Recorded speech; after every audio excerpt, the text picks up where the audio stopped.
안녕하세요 여러분, 셀프빙 TV입니다. 제가 여러분들에게 오늘 소개시켜 드릴 도서는 그런 깨달음은 없다, 원제는 The Mystic of Enlightenment. Enlightenment라고 하는 것은 아무래도 안에서 불이 켜지는 거겠죠. 근데 그것의 신비입니다. 미스티크라고 하는 것은 신비 혹은 알려지지 않은 거겠죠. 지은이는 유지 크리슈나무르티, 옮긴이는 김훈 선생님입니다. 출간한 출판사는 김영사고요. 이 도서가 되게 재밌는 게 출판사에서는 저작권이라는 단어를 썼는데 사실 저자 자체는 그런 이야기를 안 합니다. 제가 읽어드려보면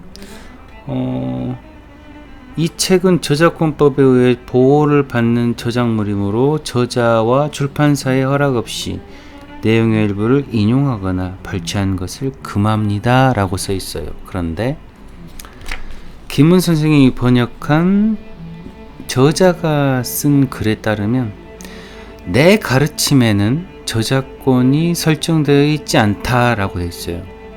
그러니 누구든 마음대로 이것을 찍어서 배포해도 좋다.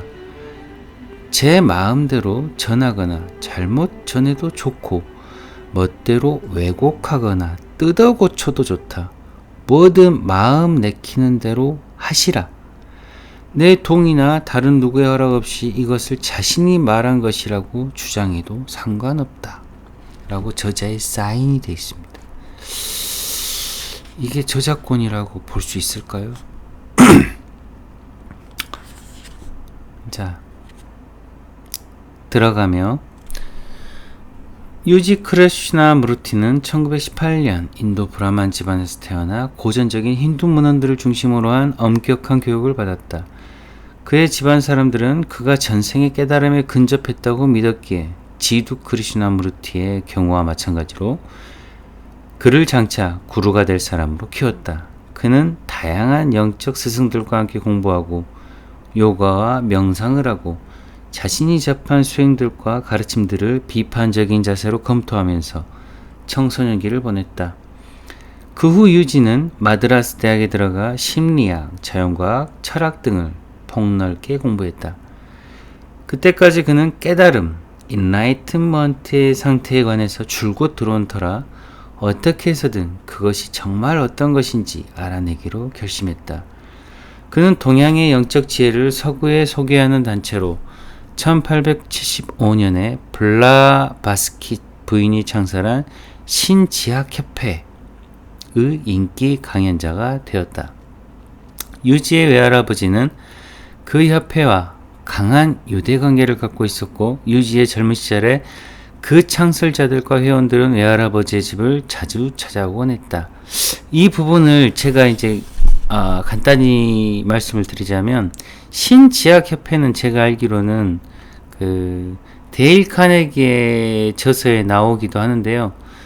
한마디로 말하면 기독교 단체이기도 하면서 또 좀 아니기도 합니다. 그러니까 기독교에서는 일신론이잖아요. 근데 이 신지학협회는 제가 알기로는 좀 달라요. 그래서 그 뭐랄까? 트랜센덴탈이라고 해야 되나? 뭐 그래가지고 자기 자신 안에, 그러니까 기독교의 불교와 뭐 그런 식으로 생각하시면 됩니다. 유지는 25세에 결혼을 해서 슬하에 4자녀를 뒀다. 1940년대 후반에 그는 지두 크리슈나무르티를 만났다. 지두는 14세 때 신지학협회 회장인 애니 베전트의 양자가 되었으며 애니 베전트는 지두가 세계의 스승이 될 운명을 타고났다고 확신한 터라 그에 따른 교육을 받게 했고 그의 그런 소명을 뒷받침해주기 위한 단체를 결성했다. 두 크리슈나무르티, 여기서는 유지 크리슈나무르티하고 이제 그 지두 크리슈나무르티를 말할 겁니다. 두 크리슈나무르티 모두 어렸을 때부터 장차 구루가 되도록 키워진 이들이었지만 두 사람이 대면할 즈음에는 이미 구루 역할을 맡기를 거부했다. 두 사람은 7년 동안 매일 만나 진리의 본성을 밝히기 위해 했었고 그 문제에서 드러난 서로의 차이점을 해결하지 못한 채 헤어졌다. 유진은 세계 전역에서 강연 활동을 계속했다. 그러다 1961년에 이르러 자기가 더 이상 자기 삶을 통제하지 못하고 있다고 느끼기 시작했다. 그는 아무 목적도 없이 뚜렷한 생계 방편을 마련하지도 않은 채 가족의 곁을 떠나 런던으로 갔다. 그때의 상황을 본인은 이렇게 설명했다. 나는 아무것도 알지 못하는 상태에서 몇몇 사람의 도움으로 살아가는 불황자나 다름없었습니다. 내게는 아무 의지도 없었습니다. 내가 뭘 하고 있는지도 알지 못했습니다. 나는 미친 거나 다름없었습니다. 표면상으로는 아무 목적도, 목표도 없어 보였던 이 시기는 6년간 계속되었으며 그는 그 상태는 뭐지? 라는 의문에 대한 강렬한 관심에 빠져들었다. 그는 모든 위대한 영적 스승들, 샹카라, 붓다, 예수가 설명한 그 상태를 이해하려고 필사적으로 노력했다. 결국 그는 자신이 그 상태에 들었다고 믿었다. 49살이 되던 해 유진은 스위스 자넨의 한 공원 벤치에서 마침내 그는 재난, 캐러미티라고 되어 있습니다. 재난이라고 부르곤 하는 현상을 체험했다. 내가 그 상태라는 것을 내가 어떻게 알지? 라는 의문이 한동안 그를 사로잡았다. 정주하고 앉아 그 의문에 관해 명상했을 때 그는 그것에 대한 답이 없다는 것을 깨달았다. 그 의문은 완전히 사라졌다. 그 뒤 신체적인 변화가 일어나기 시작해서 일주일간 계속되었고 그는 그 변화가 그 몸의 모든 세포에 영향을 미쳤다고 말했다.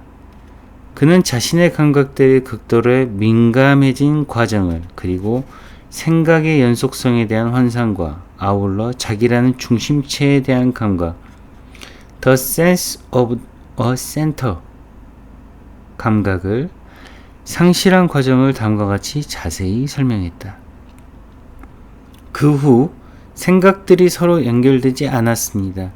생각이 일어날 때마다 매번 폭발, explode 합니다. 따라서 생각의 연속성은 끊어지고 생각은 자체의 자연스러운 리듬에 따라 흐릅니다. 유지는 이것을 인간의 자연스러운 상태, the natural state of man 이라고 부른다. 그는 그것을 깨달음과 같은 것으로 보지 않는다. 그는 깨달음을 우리 문화가 만들어낸 하나의 환상으로 설명한다. 그는 우리가 그 자연스러운 상태에 이르기에 할 수 있는 게 아무것도 없다는 점을 단호하게 역설하고 있다. 사실 그런 상태를 지향하는 모든 움직임이 우리를 그것으로부터 분리시킨다고 한다. 영적인 기법과 스승과 개념과 단체가 무수히 널려있는 세상에서 그는 혼자서 그 모든 것을 거부하는 입장에 서 있다.